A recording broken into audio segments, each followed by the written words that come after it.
Oui, bonjour, bonsoir, puisqu'on est 18 heures et nous sommes vendredi. Donc, c'est notre deuxième émission et on est un peu plus moins timide que la première.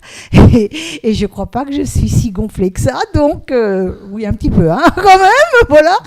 Donc, on va parler de Soki qui s'occupe de l'art sous toutes ses formes. Comme on disait tout à l'heure. Donc, Soki, quel est ton invité, ma chérie? Bonjour Myriam. Bonjour Hélène. Bonjour. Bienvenue. Merci. On est très content de te recevoir parmi nous. Et donc, tu es originaire de Sète ? Oui, c'est ça, je suis née à Sète, il y a quelques années.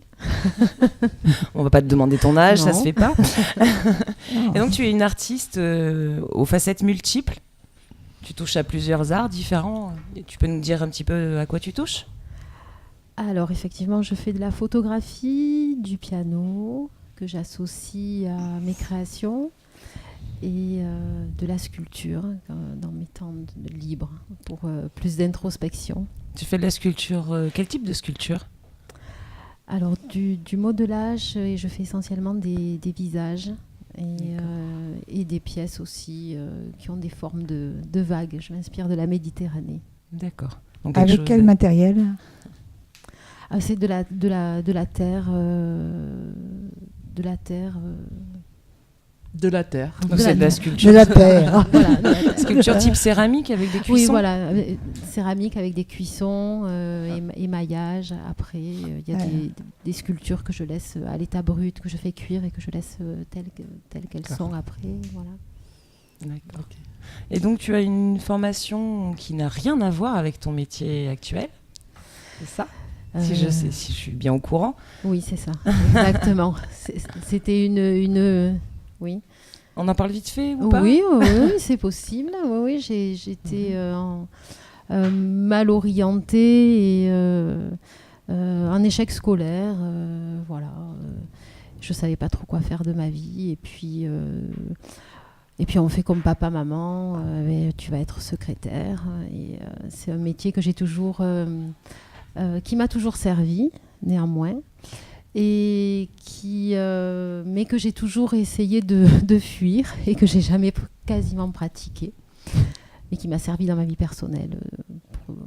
D'accord. Bon, on va parler du coup de ce pourquoi tu es venue aujourd'hui. Oui. On va parler donc de ton projet autour du chaos et de la beauté du chaos. C'est ça. Tu peux nous en dire plus ? Alors, ça a été un moment de ma vie où je me questionnais sur ce que j'allais, sur ce que vraiment je voulais faire et qui m'inspirait. Et à l'issue d'un jogging au Parc Montcalm, j'ai vu le début de la démolition de la piscine de l'Aï. Et dans cette nature, avec cette démolition, ces matières, ces pelles mécaniques, le mouvement m'a attirée et par la rencontre de la personne qui travaillait sur le site, j'ai demandé si je pouvais photographier et de là, j'ai déroulé le fil petit à petit et ça m'a amené à un autre projet et voilà ce qui m'a inspirée. Donc ton approche de la démolition finalement se faisait autant par les matières que par les couleurs, les formes. C'est ça, c'était les formes, le lieu, les matières, le mouvement. Tout était associé, la danse, il y avait une espèce de danse, la mobilité,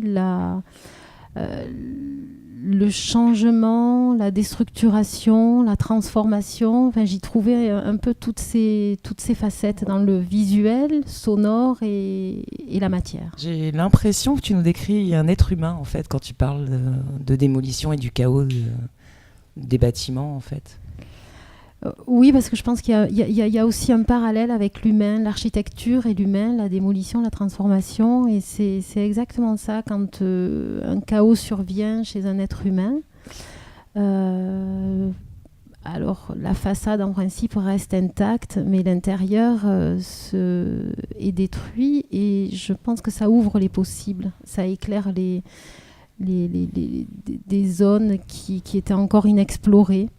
ça libère de l'espace. Et si on fait le parallèle entre l'architecture, la démolition de bâtiments et l'humain, effectivement, ça ouvre des portes, ça libère des espaces, ça transforme et peut-être ça mène à d'autres, enfin à des ailleurs. Le vide étant un espace lui-même. Exactement. Ouais, tout je à vois bien fait ce que ça. tu veux dire dans ta projection. Et donc du coup récemment, tu as été officiellement photographe des Halles les Sacs. Oui, j'ai photographié la construction des halles, le suivi de la construction. Et j'en ai d'abord photographié la démolition à l'insu des autorités. Pas bien. Non.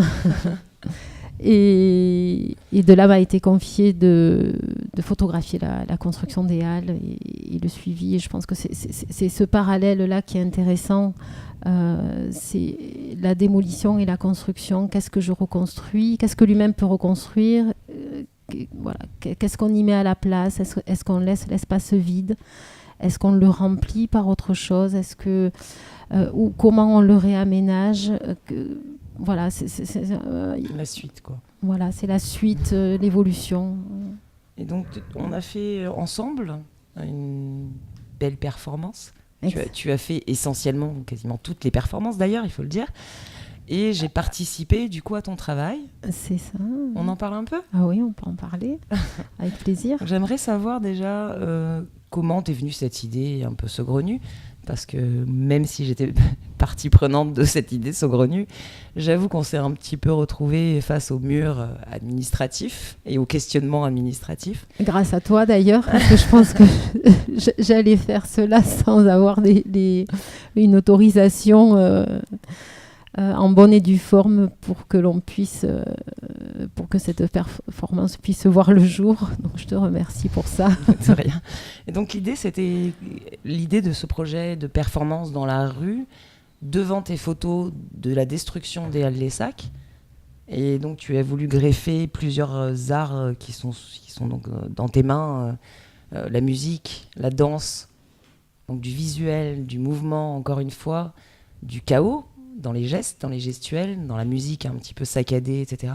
Est-ce que tu peux nous expliquer un petit peu la démarche de ce projet? Pourquoi tu as fait ce projet? Alors, ça a été une succession de rencontres, notamment de tes amis photographes, Yann Corneille,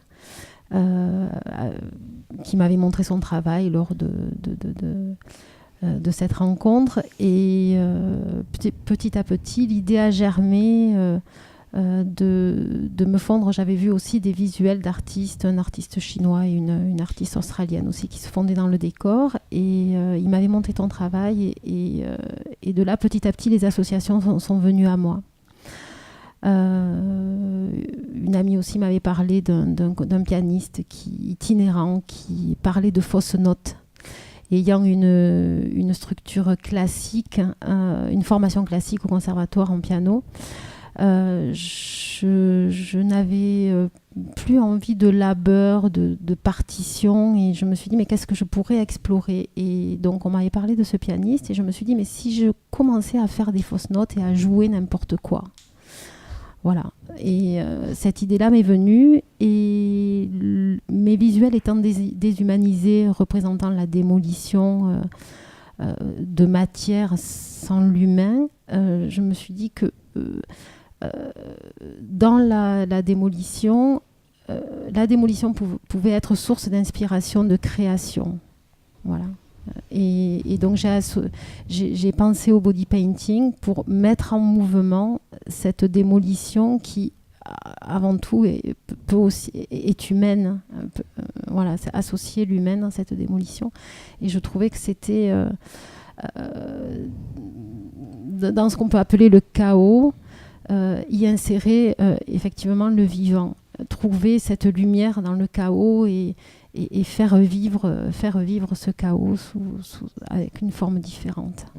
On va voir quelques images du coup de ces performances, et puis je pense que voilà, ton sujet est bien ouvert, bien étalé. Nous allons rendre l'antenne à Myriam. Oui, écoutez, c'était très intéressant, hein, Hélène. Merci. Et, à vous. Et nous allons passer maintenant à Isabelle. Bonjour Myriam. Voilà, comment vas-tu? Ça va bien. Donc, Isabelle, comme vous le savez, fait connaître les associations sous diverses formes. Donc là, quel est ton invité? Donc mon invité est Monsieur Henri Gélis, qui est président de l'association France Adot 34. Bonjour monsieur. Bonjour. Adot 34. Adot 34. Donc il va nous expliquer. Pouvez-vous nous présenter en quelques mots votre association et nous dire quel est son objectif? Alors notre association est une association nationale pratiquement. Nous appelons ADOT 34 parce que nous sommes dans l'Hérault, mais nous avons les voisins 30, 11, 66, etc. Notre association a pour objet d'informer la population dans son ensemble, quel que soit l'âge, sur la possibilité de sauver des vies. On peut sauver des vies de son vivant en donnant son sang, ses plaquettes, plasma, sa moelle osseuse, ou post-mortem en donnant ses organes. Et ce message-là, nous le passons pratiquement dans tous les lieux possibles à la demande, ou bien nous nous installons aux côtés de l'établissement français du sang lors des collectes. D'accord. Donc le don d'organes et de moelle osseuse est un sujet important aujourd'hui qui nous concerne tous, mais pour lequel nous sommes encore mal informés. En France, donc, il faut savoir qu'il y a près de 25 000 patients qui sont en attente d'une greffe et seulement un tiers d'entre eux seront greffés. Et il y a encore 600 à 700 personnes qui vont mourir faute de dons. Donc, depuis combien d'années existe votre association? Alors notre association est relativement ancienne. Elle a été créée en 1969 à l'initiative du professeur Jean Dossé, prix Nobel de médecine. Et nous insistons surtout sur le professeur Jean Dossé parce qu'il a eu le prix Nobel de médecine pour avoir découvert ce que l'on appelle le HLA, le Human Leukocyte Antigen, qui est la carte d'identité immunitaire qui permet de voir s'il y a compatibilité entre un donneur et un receveur. Sans compatibilité, on n'aurait jamais pu greffer.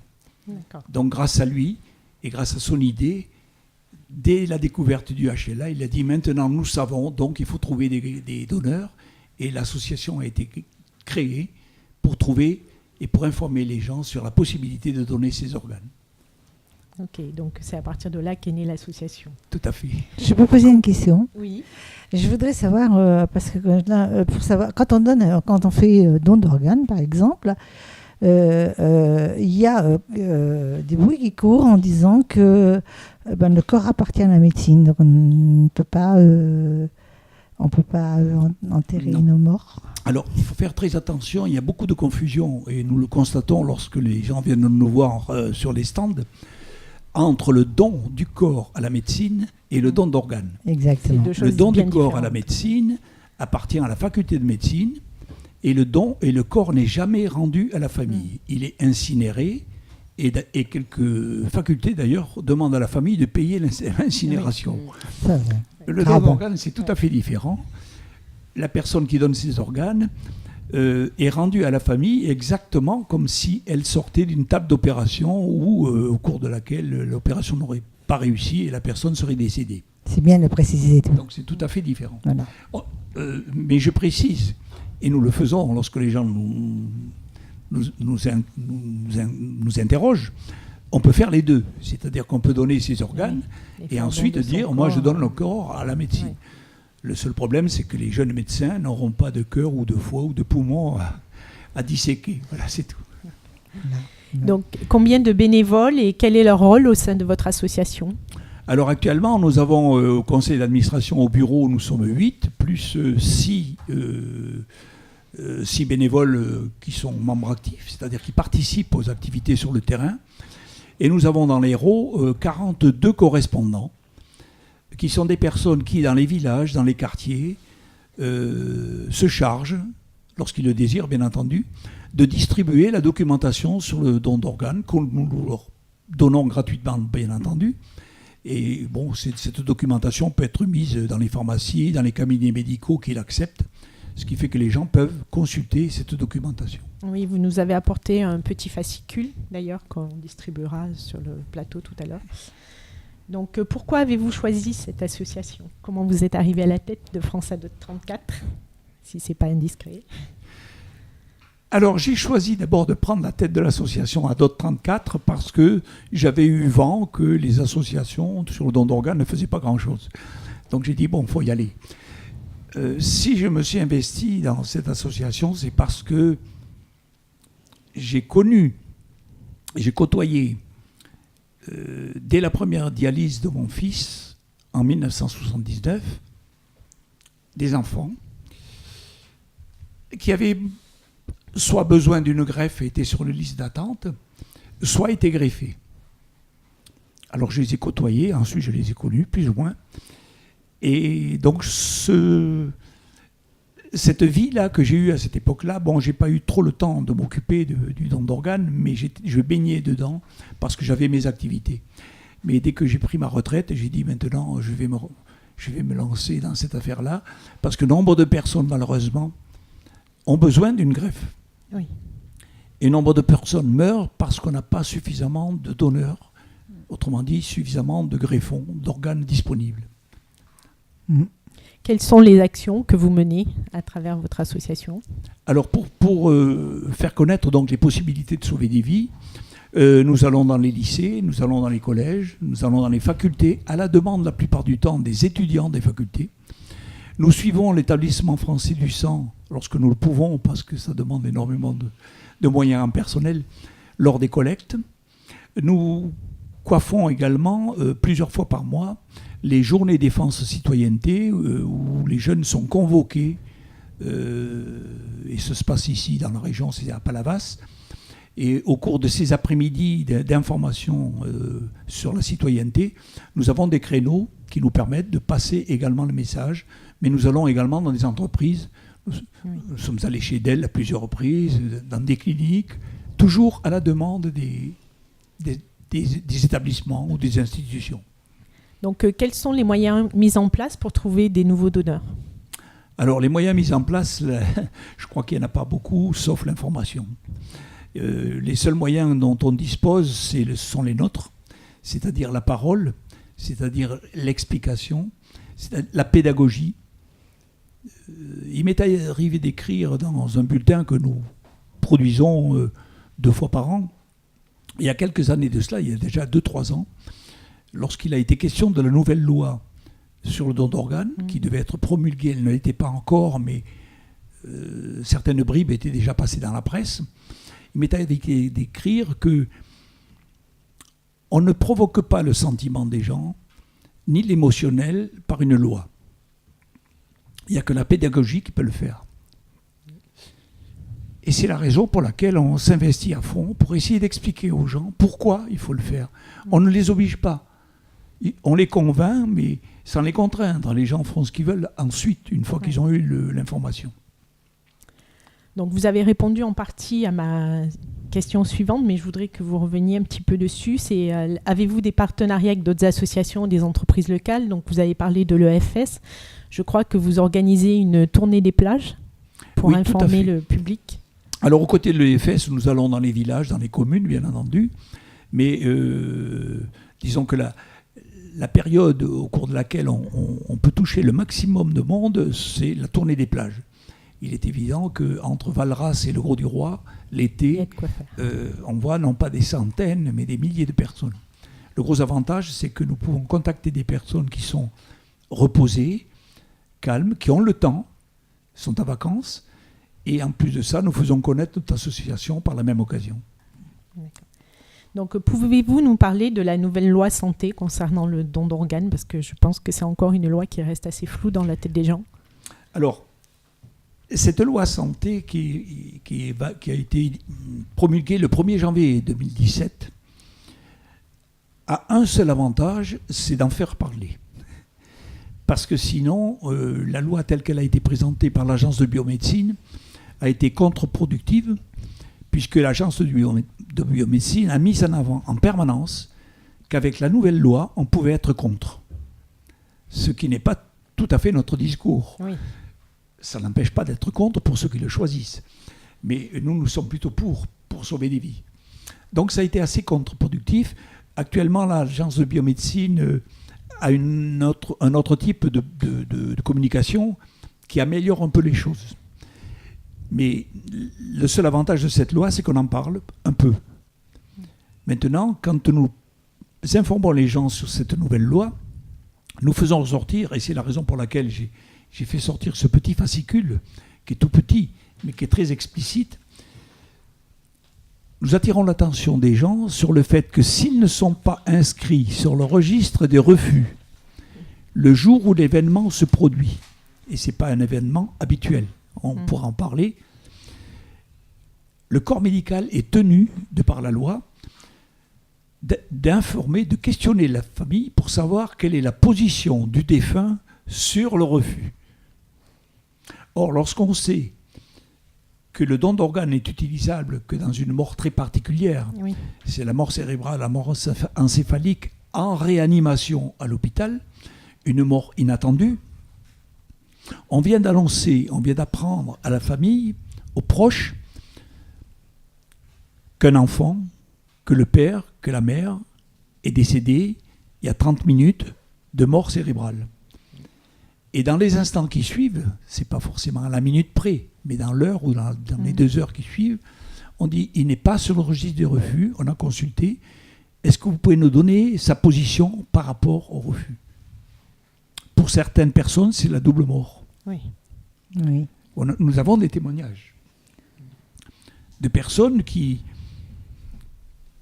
dès la première parole, un monsieur a dit au médecin, si vous prélevez les organes, vous le tuez une 2e fois. Et oui. Et malgré la loi qui impose que si on n'est pas sur le registre de on est donneur d'office, les médecins ont fait marche arrière. D'accord. Voilà. On ne peut pas détruire une personne Quelque chose à préserver. Ouais. qui vient de perdre quelqu'un. C'est pas Oui. possible. Moi, il me vient quelque chose à l'esprit. Je peux, Isabelle? Oui, bien sûr. Moi, je comprends. Ce que je ne comprends pas, c'est qu'on ait oublié une chose. C'est-à-dire qu'il y a quand même, il reste quand même ce recul pour le don d'organes. Et parce que les gens ont peur, il y a eu beaucoup de choses qui ont été faites et les gens ont un peu peur. Et je pense que si on mettait un médecin au nom de la famille qui assiste au don d'organes, il y en aurait beaucoup plus. C'est un médecin assisté par la famille, on saurait que le défunt est respecté. Et je pense qu'il y aurait plus de demandes. Alors, il faut savoir que lorsque l'événement se produit, les sont reçus par un médecin et des infirmières spécialisés qui ne traitent que de ça. Ce sont les médecins de la coordination hospitalière des prélèvements. Ceux du CHU de Montpellier, je les connais pratiquement tous et toutes. Ces personnes-là ont une formation particulière. Elles expliquent à la famille, ce que nous faisons sur les stands d'ailleurs, nous aussi. Oui. Elles expliquent à la famille que le corps sera respecté, parce que ça fait partie de la loi de bioéthique et les médecins sont tenus de respecter le corps. On leur explique que le corps sera rendu, recousu, pensé, lavé exactement comme si c'était une mauvaise... Oui, mais ils sont opération. choqués, Voilà. donc ils sont sous le choc. Et je pense quand même que c'est pas leur rôle à eux de sécuriser les donneurs du défunt, et que je pense que si c'était à leur nom, avec les médecins qui vont prélever, je pense qu'il y aurait beaucoup plus de dons d'organes. Ben, peut-être, c'est possible. Il faut savoir qu'il y a un pays qui est très en avance sur nous en ce qui concerne le don d'organes et la greffe, c'est l'Espagne. Oui.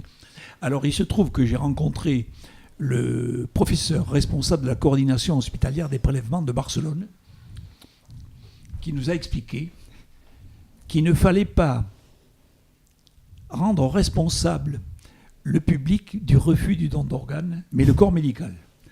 Oui. Alors, bon, lorsqu'il a présenté son laïus par cette introduction, moi j'étais un peu stupéfait et j'ai attendu la suite. Et il nous a expliqué qu'en Espagne, dans tous les hôpitaux, le plus petit hôpital qu'il soit, même dans les campagnes, il y a un référent don d'organes, un médecin, disponible 24 heures sur 24. lorsqu'un accident grave se produit, accident, traumatisme ou AVC, les médecins savent ce qui risque de se produire. On appelle immédiatement ce médecin référent qui prend contact avec la famille, qui explique dans quel état est le malade, le patient, ce que l'on va faire pour le sauver, mais ce qui risque de se produire. Et ce, avant que ce patient-là soit amené à un hôpital plus important, comme un CHU, l'équivalent du CHU. C'est-à-dire que la famille est déjà préparée à ce qui risque d'arriver.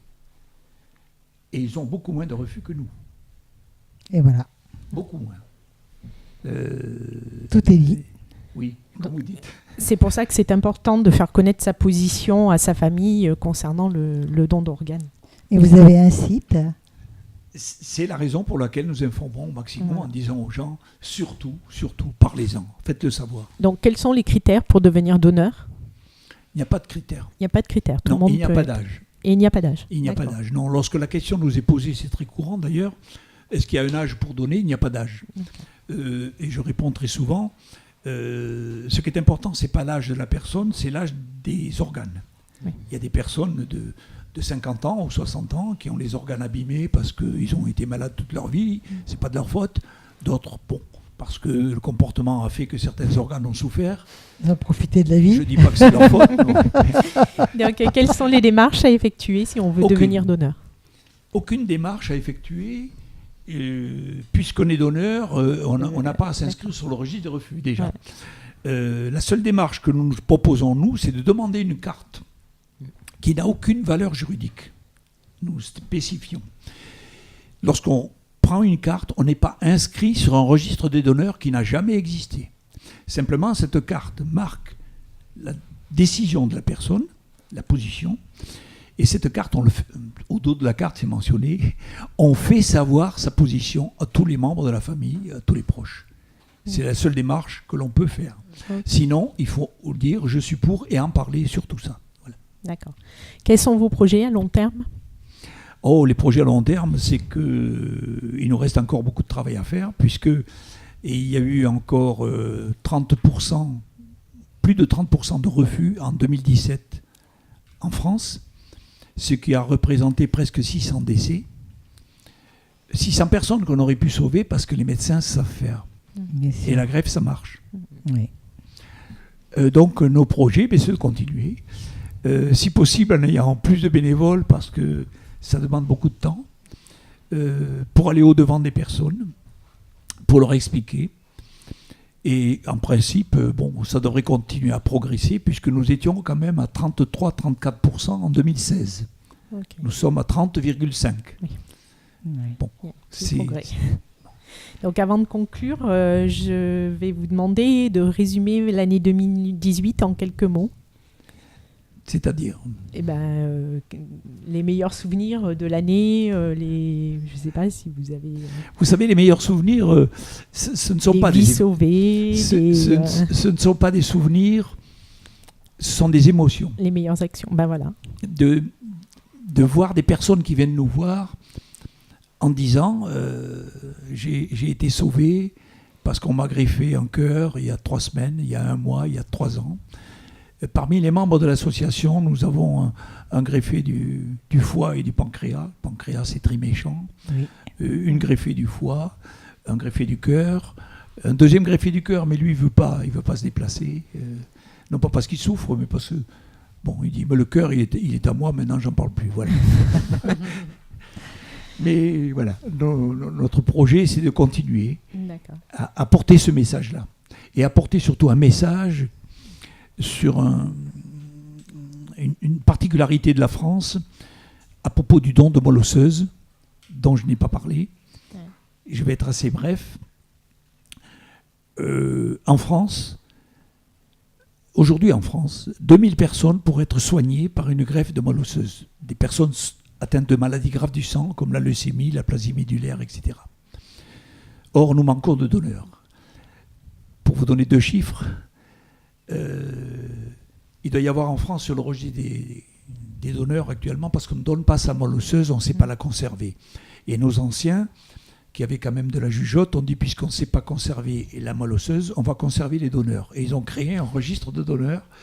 Et en France, nous avons actuellement un peu plus de 320 000 inscrits sur le registre des donneurs. En Allemagne, fin 2017, 7 500 000 inscrits. Alors lorsqu'on me dit nous sommes en retard, je dis non, nous sommes inexistants. Donc nous sommes obligés d'informer la population sur cela, parce que c'est pas douloureux, c'est pas dangereux. Les gens ne savent pas comment on prélève, donc ils ont peur. Le mot moelle, ça fait peur. Or, la plupart du temps, à 80% des cas, c'est par aphérèse, par le sang, comme on donne ses plaquettes ou son plasma.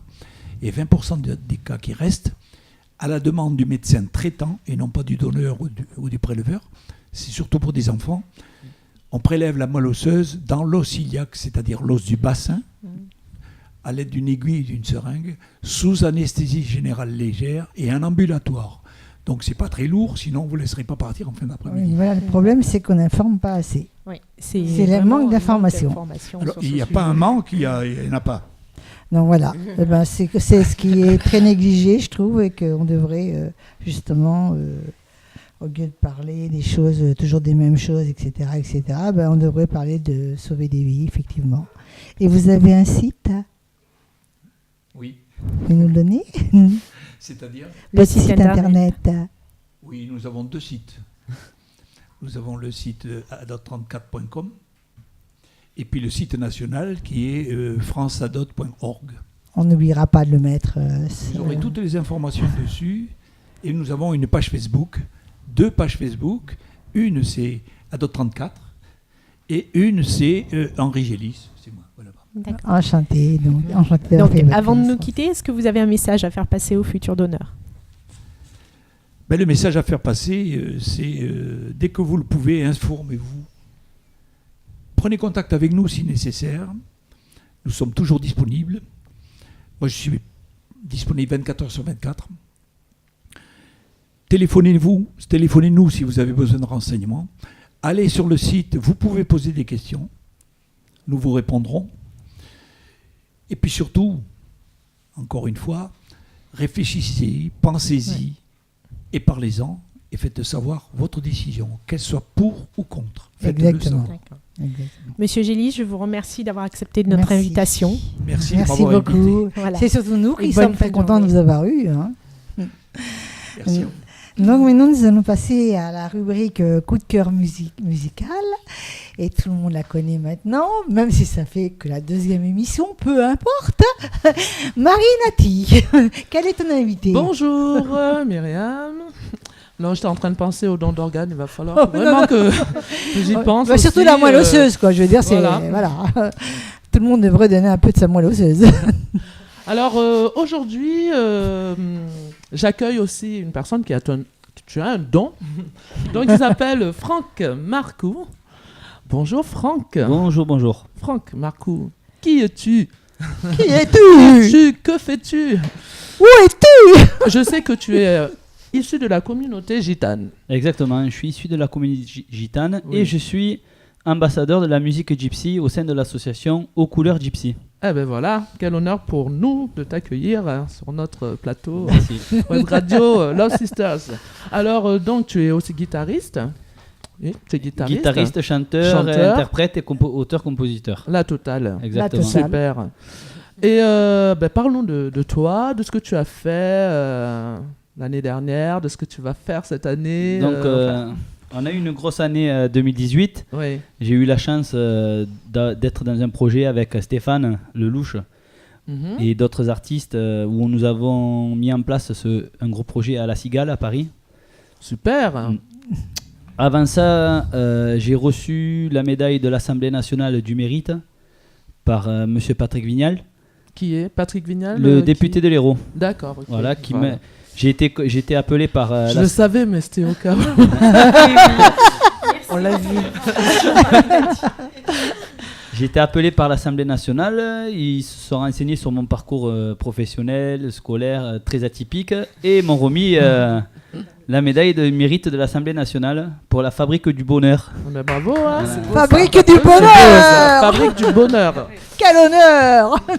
Et voilà, et donc avec... Ça fait une rime, Myriam. commence à rimer.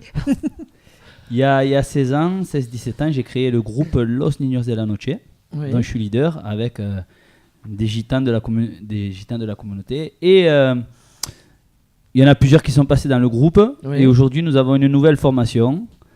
Et nous avons créé un tribute Gypsy King, un spectacle tribute Gypsy King, Los Niños de la Noche, pour toute la saison 2019 et voir plus loin. D'accord. En tout cas, tu nous feras parvenir des informations pour venir assister à ce concert tribute to Gypsy Oui, il King. y aura. Toujours avec la même équipe. Oui, il y a Jordan, Kevin, Tano, Patrick, Oui. moi, Loïc qui est technicien et DJ, et puis un batteur et un pianiste. Ok. Voilà. J'ai oublié de dire aussi que tu as chanté Noël pour les enfants. Exact. Alors, comment ça s'est passé? Raconte-nous. Exactement. Et ben, j'ai joué aussi devant le Prince de Monaco sur le marché de Monaco pour le marché de Noël. Waouh. Voilà. Et chanter à Noël, j'aime Noël, donc c'est bénévolement que je le fais, hors du business, hors de toute l'année à jouer de la guitare pour gagner ma vie. Ce moment-là, je le fais vraiment pour donner de l'amour et de la joie aux enfants Ouais, c'est super. et aux grands aussi. Ah ouais, le Noël, c'est super pour tout le monde. Hein. Les cadeaux, tout ça, c'est Ben super oui, hein. sympa. D'ailleurs, moi j'ai eu mon petit cadeau aussi. Alors donc, on peut trouver ton album Le Noël Gypsy de Franck Marcoux. C'est ça. Voilà la pochette. Et ensuite, on a parlé des chansons officielles des pèlerinages des Saintes-Maries de la Mer. Donc oui, c'est exact. J'ai fait un album sur les pèlerinages des Saintes Maries de la Mer. Je suis porteur des Saintes Marie de la Mer, mais pas de Sainte Sarah.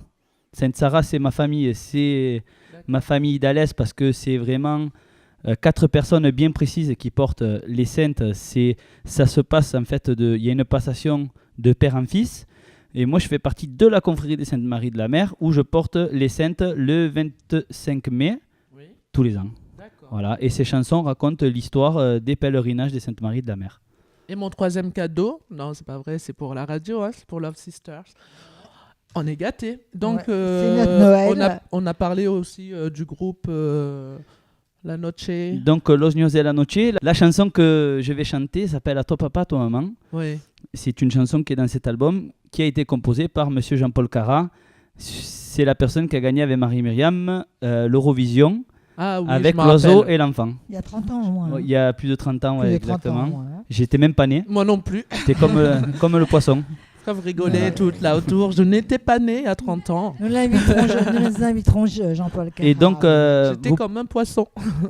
vous pouvez retrouver toutes les infos que je vous ai données quand je suis avec le Prince de Monaco, enfin toute mon actualité musicale et artistique sur www.franck-marcou.com Super. et sur www.losniñosdelanoche.com et sur la page Facebook Los Niños de la Noche ou Franck Marcoux officiel. Eh ben, merci Franck. Eh ben, on va t'écouter tout de suite. On va descendre, on hein, va on va descendre, descendre tu sur vas la nous- scène Love Sisters. Voilà, on y va et tu je- vas nous interpréter un titre exceptionnellement parce que ma rubrique elle est plutôt consacrée aux artistes musiciens qui ont composé eux-mêmes. Mais toi tu vas nous faire exceptionnellement Une chanson de Monsieur Charles Aznavour, voilà, un mais hommage. que tu as arrangé, quand Exactement, même, elle est rapide, on garde vivant ce grand monsieur de la bien musique sûr, bien sûr. que j'ai eu l'honneur de rencontrer une fois.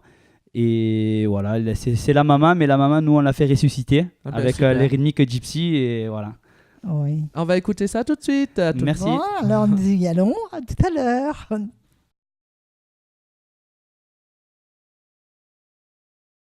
On se retrouve sur la radio, web radio Love Sisters. Et ce soir, je sais pas pourquoi je dis ce soir, c'est le fait d'être sur la scène, là, sous les projecteurs. Je vais vous demander, sous vos applaudissements, d'accueillir Franck Marcoux. Merci. C'est à toi. Ah, ça me plaît. Un public en folie.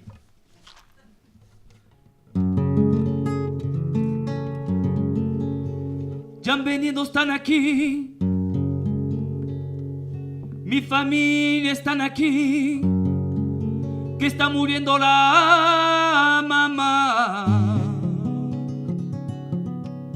Santa María, Mara de Dios, que yo te canto con amor y yo te canto Ave María.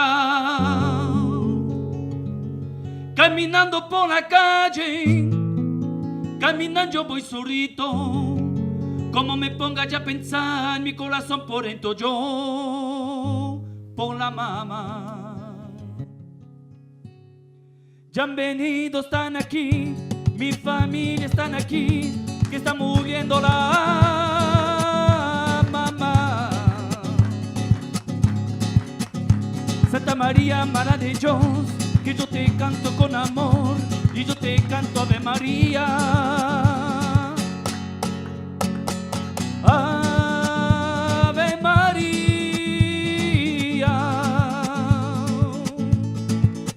Tanto recuerdo, tanto amor alrededor de la mamá, y cantaré y bailaré alrededor de la mamá.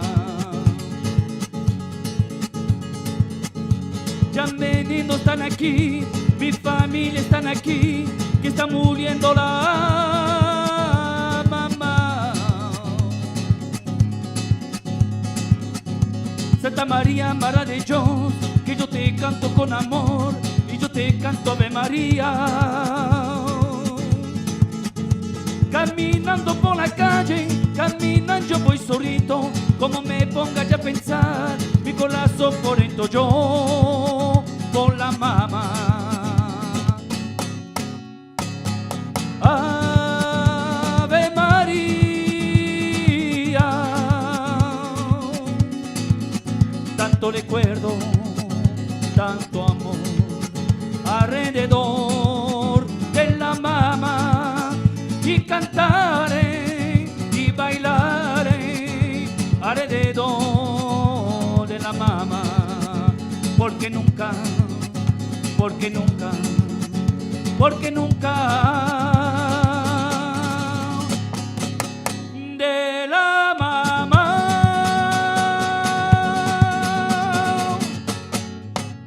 ¡Ole!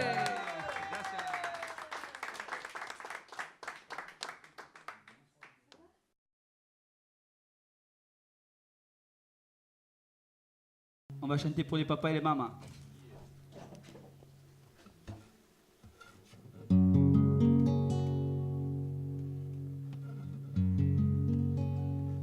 À toi papa, à toi maman, votre enfant a bien grandi. À vous deux que j'aime tant.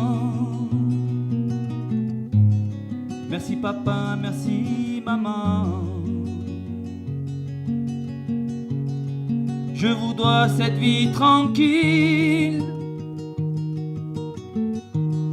Rien n'a été toujours facile. Si je voyage de ville en ville, je vous le dois, cet homme docile.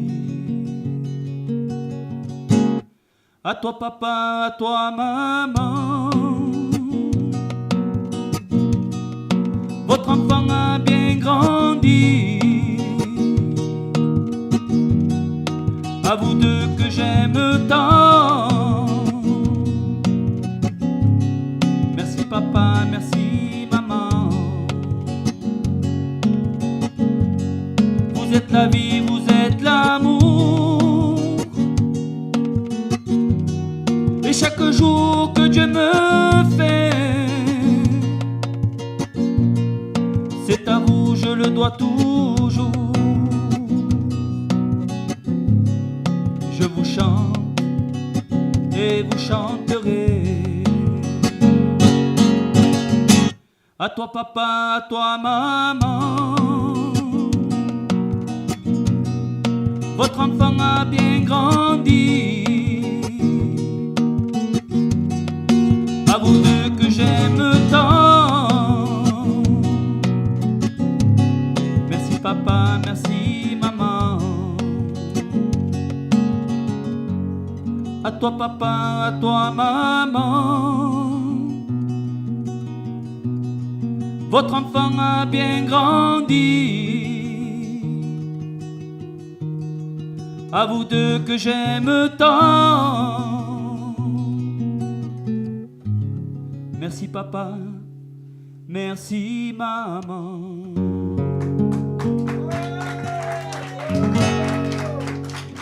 Gracias a todos. On applaudit bien fort si vous Oh voulez. là là, bravo, merci à toi Franck.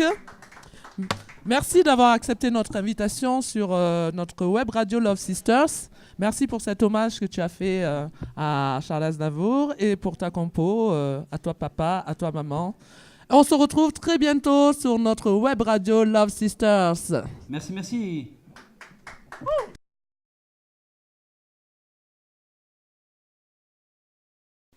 Et nous venons de remonter, après avoir écouté Franck Marcoux. Je vais vous présenter à nouveau Sophia. J'ai une passion. Sophia, qui nous as-tu invité, ma grande ? Bonjour, donc aujourd'hui je reçois monsieur Arnaud Calt. Donc, bonjour Arnaud. Bonjour.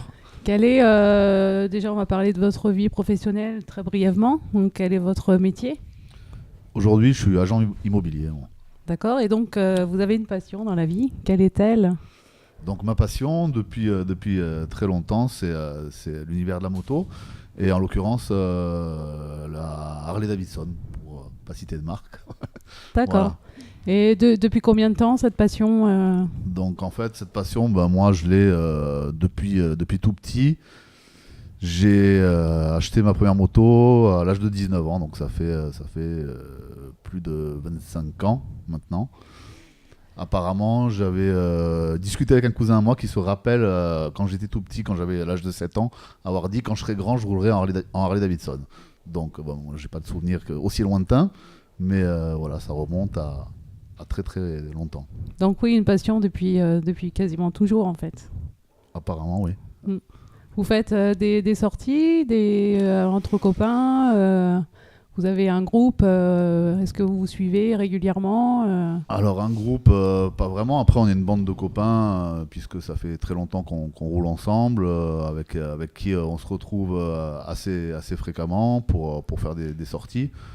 Et de temps en temps des concentrations, des balades plus ou moins longues. J'ai fait il y a quelques années maintenant, on a fait le tour de l'Espagne et du Portugal. Une petite virée d'environ 5000 km.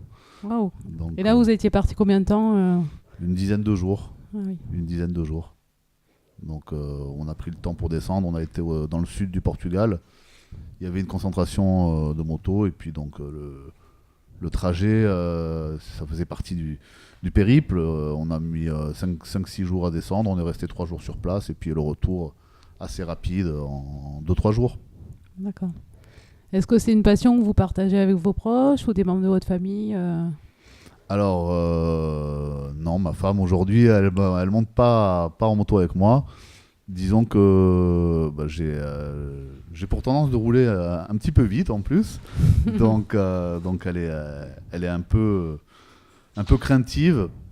Donc c'est une passion que je vis plutôt avec mes copains qu'avec ma famille, quoi, forcément. Vous êtes venu en moto ? Non, parce que là, j'étais en... Ah, dommage. Pourquoi ? Sinon, on allait tous faire un tour avec vous. Ouais, moi aussi, j'aurais bien fait un tour. Et là, c'était plus à une certaine heure, là. J'étais un peu en train de travailler, là, donc je suis en voiture, parce que pour bosser, c'est pas toujours évident. Mais non, je suis pas en moto, là. Je suis pas en moto. Est-ce que vous avez des moments marquants parmi vos différents périples sortis à moto plus ou moins joyeux ou... Alors des moments marquants, ouais, il y en a eu beaucoup, hein, effectivement. Il y a toutes les virées qu'on a fait. Je vous parlais tout à l'heure du long périple qu'on a fait, tout le tour du Portugal et d'Espagne. Tiens, par exemple, une petite anecdote qui était rigolote sur ce trip-là, c'est qu'on était au fin fond du Portugal. On s'est arrêté dans un petit camping pour dormir. Et puis, vient le matin, j'avais une moto, moi je roule avec des choppers, quoi, avec des longues fourches, assez particulier comme moto. Et la la moto avec laquelle j'étais parti, je venais de la finir avant ce voyage-là. Et à la sortie du camping, j'ai eu un problème mécanique, quoi. Donc on s'est arrêté devant ce camping. Il y avait un petit monsieur assez âgé qui était assis dans une chaise en plastique à la sortie du camping. Et il nous a vus avec nos motos et on a démonté quasiment la moitié du moteur parce que j'avais perdu une partie. On a remonté comme on a pu, on avait des outils avec nous, on a remonté le moteur. J'ai fait 300 mètres pour voir si ça roulait bien. Je suis revenu, je dis c'est bon, ça marche. On a refermé comme on pouvait. On s'est lavé les mains dans le sable par terre parce qu'on avait plein d'huile et on s'est lavé les mains. Puis il y avait ce petit monsieur du fin fond du Portugal qui nous regardait avec ses yeux ébahis. Il en revenait pas, quoi. Donc c'était des souvenirs comme ça. Il y en a pas mal. Et c'est assez sympa, quoi, quand on voit ça avec du recul. Sur le jour même, c'est pas rigolo quand on a des pannes. Et quand on y repense, après, c'était des souvenirs marquants, quoi. D'accord, mais écoutez, je vous remercie pour votre intervention. Merci beaucoup. Vous avez apporté quelques photos qu'on peut voir de vos différentes motos, vos différentes balades. Voilà. Merci en tout cas. Avec plaisir. Merci à très bientôt, merci. Merci. Au revoir. Au revoir. Au revoir Arnaud. Nous allons passer maintenant à la rubrique Relations humaines, bien-être et santé. Et Marianne, quelle surprise tu nous as réservée aujourd'hui ? Alors aujourd'hui, j'ai une invitée dont l'activité va sûrement t'intéresser. Je vous présente Christelle Garcia, Enchantée. qui est, elle est coach énergéticienne, praticienne et enseignante Lao Chi et créatrice de bijoux. Voilà. Oh. Alors Christelle, est-ce que tu peux nous en dire davantage ?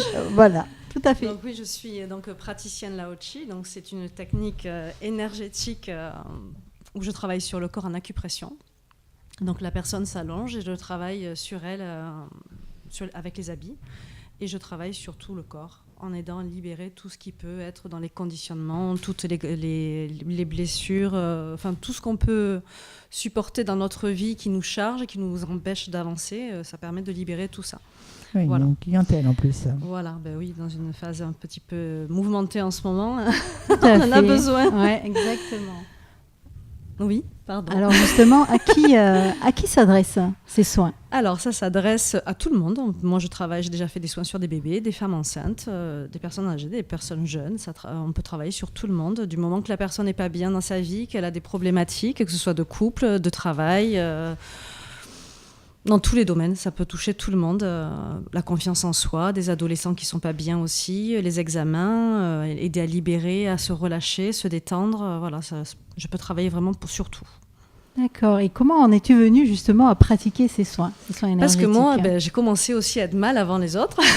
Un peu comme tout le monde. Et voilà, et j'ai senti que ma vie était pas, c'était pas ce que j'avais envie de faire de ma vie, et je la subissais plus que je la vivais. Donc du coup, j'ai commencé moi à recevoir des soins pendant longtemps en énergétique. Et c'est ce qui m'a vraiment donné envie, justement, moi aussi, de le pratiquer parce que j'ai vu le bienfait que ça m'a apporté. Et c'est comme ça que j'ai d'abord fait une formation pour être coach, pour faire un accompagnement déjà verbal avec les personnes. Et ensuite, je me suis formée dans tout ce qui est énergétique. Avant le Lao Chi, j'ai fait beaucoup d'autres formes énergétiques, mais celui-ci est quand même un soin assez spirituel, assez connecté, on va dire, à des choses un peu plus particulières. Mais c'est un soin vraiment magnifique, quoi. D'accord. Alors, qu'est-ce que c'est exactement alors le Lao Chi ? On en entend beaucoup parler. Le Lao Chi, c'est le La de lumière, le O de mouvement et le Chi d'énergie. Donc on travaille déjà sur le plan de l'âme aussi, et on travaille sur le plan de l'être, on travaille sur le corps, on travaille sur tous les plans en même temps. Donc on aide la personne à se libérer déjà dans sa vie actuelle, à la réharmoniser, à la recentrer, etc. Mais on travaille vraiment sur d'autres plans aussi qu'on n'a pas conscience aussi dans la vie. On peut avoir des blocages sans savoir pourquoi. On peut travailler même sur des anciennes vies. Tout le monde n'y croit pas, mais ça existe. Enfin, en tout cas, c'est dans ma croyance. On peut vraiment travailler sur tout ce qui concerne le plan physique, mental et spirituel. D'accord. Et donc une séance, est-ce que tu peux nous dire un petit peu comment ça va se dérouler ? Donc déjà, il y a une première heure d'accompagnement où j'écoute la personne pour savoir ce qu'elle vit, où elle en est dans sa vie, qu'est-ce qu'elle perçoit du monde qui nous entoure, comment elle subit sa vie, si elle est acteur ou si elle est plutôt victime. Donc déjà, je vais donner des clés à la personne pour qu'elle puisse devenir acteur de sa vie et plus victime, parce qu'on est tous quand même co-créateurs de ce que nous vivons. Et derrière, ensuite, elle va recevoir un soin d'1 heure où elle va pouvoir se détendre, elle sera allongée. Moi, je vais lui poser une petite couverture dessus et je vais travailler en acupression, donc à partir du crâne jusqu'en bas des pieds. Et du coup, ça va permettre de libérer tout ça et de réharmoniser la personne. Donc, en règle générale, dans les jours qui suivent, la personne est beaucoup plus centrée, beaucoup plus harmonisée, beaucoup plus sereine. Et après, il se passe d'autres choses aussi dans le monde vraiment matériel, on va dire. Il peut se passer des choses dans l'entourage. Enfin voilà, il y a plein de modifications parce que si on change notre façon de voir le monde, ben, du coup, il y a des changements qui se produisent dans notre vie. Oui, je suis complètement d'accord. Oui, je t'en prie, Myriam. J'aimerais savoir si pendant la séance, les personnes s'endorment quelquefois. Alors oui, justement, c'est bien de me poser cette question parce qu'en réalité, les personnes partent très souvent en mode alpha. Donc c'est le mode qui est entre l'éveil et en même temps le sommeil. Donc c'est un mode entre deux et la personne peut partir en voyage et avoir des visions et des images, des sensations particulières. Bon, il y en a certains il y en a certains qui dorment, mais il y en a qui partent vraiment et qui voyagent et qui ont vraiment, soit il y en a qui voient d'anciennes vies, il y en a qui peuvent voir des choses un peu cosmiques, il y en a qui peuvent voir des enfants ont vu même des licornes. Enfin, ça peut être vraiment des choses, ou même des personnes qui sont décédées et la personne, c'est ses guides. Elle va avoir des informations. En règle générale, c'est des informations, voilà. Oui, j'imagine ancré dans elle ou dans lui. La personne a cette vision et elle va avoir des informations. Mon mari, qui n'est pas du tout là-dedans, mais qui a accepté de recevoir des soins ces derniers temps, là, c'est lui qui a demandé.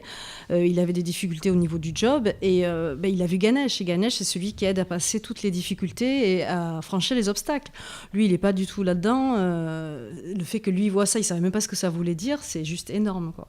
Donc il y a toujours une petite clé, un petit quelque chose. Il y en a certains, ils vont avoir des animaux totems. Enfin, en fonction de qui on est, en réalité, on va avoir une information. Et puis certaines personnes, elles n'ont pas besoin d'avoir des informations, elles ont juste besoin d'être détendues, relâchées. C'est ce qui se produira pour elles aussi. Et ça marche aussi pour les insomniaques ? Ça marche pour tout. Après, c'est simplement, est-ce que c'est pour vous le moment, le jour où vous viendrez en séance, de libérer tout ça ou pas ? Parce que c'est pas à moi d'en décider, c'est votre âme qui dirige tout ce que vous vivez. Et si c'est le moment, effectivement, il peut y avoir une libération et un relâchement. Mais en règle générale, il y a quand même un très grand relâchement quand on reçoit un soin Lao-Chi. Oui, puis j'imagine que chacun vit la séance à sa manière. Ben oui, parce qu'on est tous différents et donc du coup, il n'y a aucun Lao-Chi, mais même la personne qui va venir 2 fois en séance ne vivra pas du tout le même Lao-Chi une fois avant, une fois après, puisqu'elle aura franchi d'autres étapes, donc elle n'aura pas du tout la même sensation. Elle peut avoir voyagé la 2e fois, elle peut être très présente ici et pas avoir de sensation spéciale, mais ça n'empêche pas que dans sa vie actuelle, elle va sentir qu'elle est beaucoup plus dans son centre et beaucoup plus harmonisée. Voilà. Et justement, équilibré une première fois déjà. Voilà. Et c'est vrai que ça accède vraiment à un recentrage. Mais c'est pas une obligation. Enfin, moi, je sais que en règle générale, je fais une séance. Quand tu me demandais tout à l'heure, en règle générale, c'est plutôt une séance. Maintenant, selon la personne, si elle a jamais fait de travail sur elle, qu'elle a encore plein de blocages énergétiques, qu'elle a besoin de libérer pas mal de choses, je vais lui conseiller 3 fois. Voilà. On dit qu'on travaille sur le corps, l'âme et l'esprit. Mais en règle générale, déjà une fois, il y a quand même déjà de beaux résultats. Voilà. Pour accompagner ces soins, Christelle est également créatrice de bijoux. Voilà. Je te laisse nous en parler. De l'art. Je sors du textile et j'ai toujours créé depuis toute petite. Donc, il y avait vraiment... je crée depuis toujours. Et puis, à un moment donné, les bijoux sont partie de côté parce que je suis partie dans le développement personnel et sur moi à travailler. Donc j'avais plus le temps de créer et puis à un moment donné c'est vraiment revenu très présent et je l'ai marié avec le côté énergétique. Donc j'augmente le taux vibratoire du bijou, peu importe le bijou, et je dépose l'intention en fonction des problèmes de la personne, de ce qu'elle a besoin de travailler dessus. Et vos boucles d'oreilles, c'est vous qui les avez faites ? Pas celle-là. Je les ai achetées à mon fournisseur, mais en règle générale, le 3/4 de ma collection, c'est moi qui l'a produit, sauf si vraiment j'ai eu un coup de cœur et que je peux pas trouver le produit pour le fabriquer moi-même. Exactement. Mais en règle générale, voilà, c'est quand même moi qui suis créatrice de tous mes bijoux. Mais voilà, au-delà du bijou, je travaille dessus pour que ce soit un outil d'accompagnement pour les personnes qui le portent. Vous êtes accompagnée de chroniqueuses qui aiment les bijoux. Justement, vous pourrez visiter son site. De la tête aux pieds. On donnera les coordonnées, Myriam, si tu veux. Page. Voilà. Je te laisserai les coordonnées de Christelle. On les mettra peut-être en bas de cette vidéo pour que tout le monde puisse justement voir tout ce qu'elle fait. Voilà, exactement. Merci Christelle. Merci Christelle, enchantée de vous avoir connue, c'est un plaisir. Alors maintenant nous allons passer à une autre rubrique. Elle s'appelle, comme tout le monde le sait, Marina.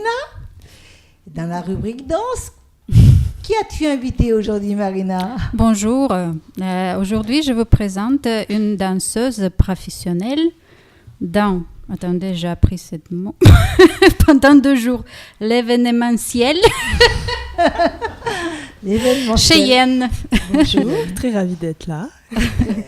Très ravie aussi parce que tu es aussi ma petite princesse.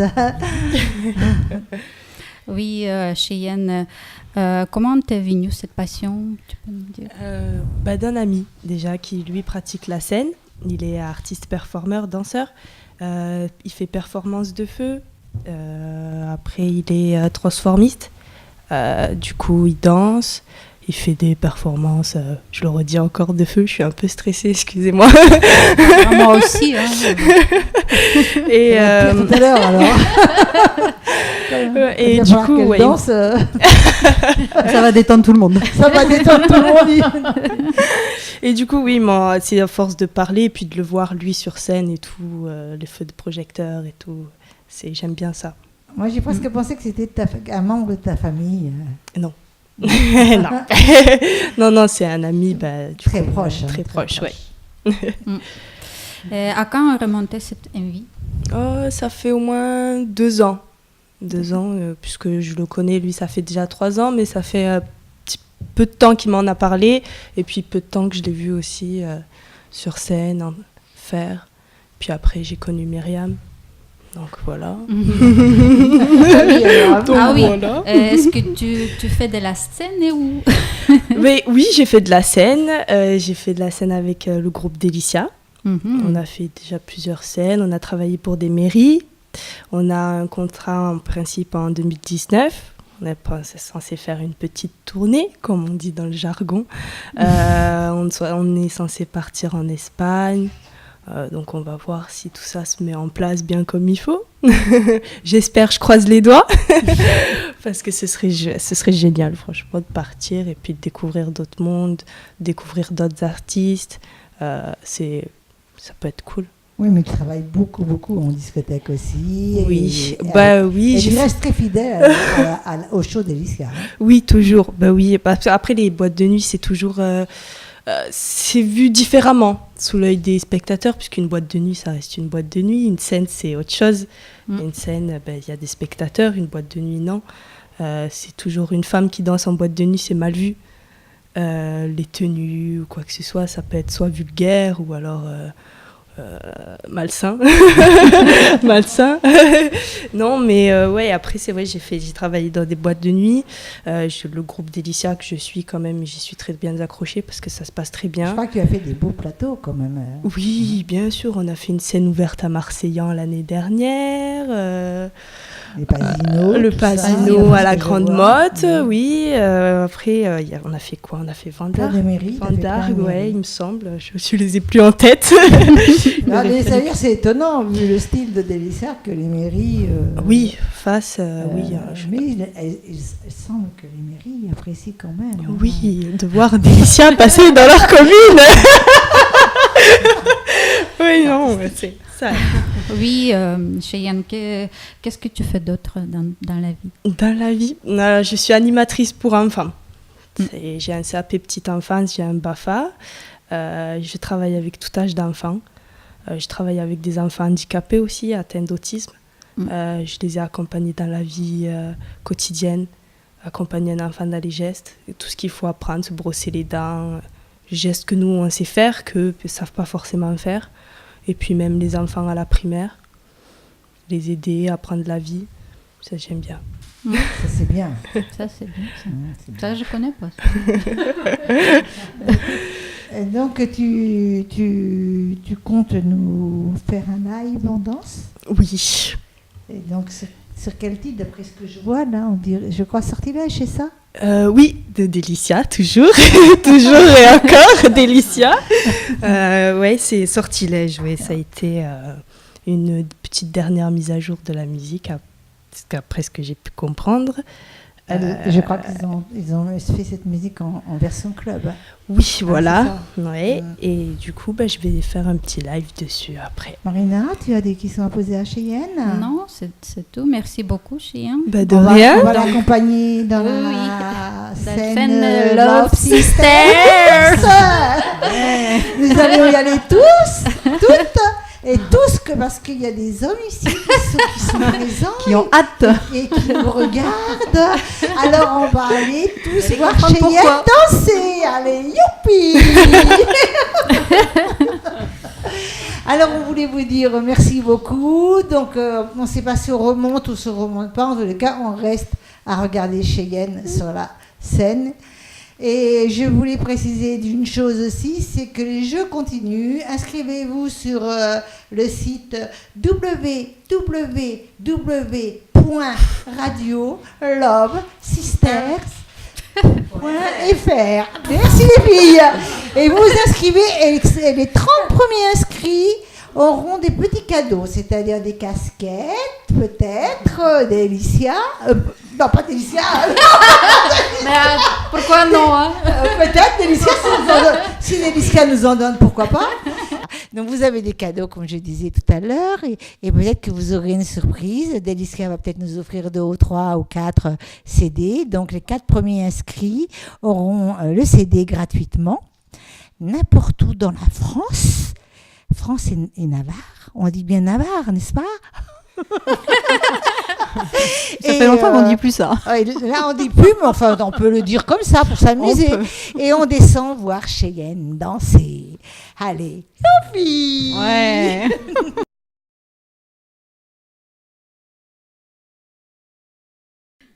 Voilà Cheyenne sur scène. Cheyenne, qui est danseuse professionnelle dans les discothèques et pour la troupe d'Elicia.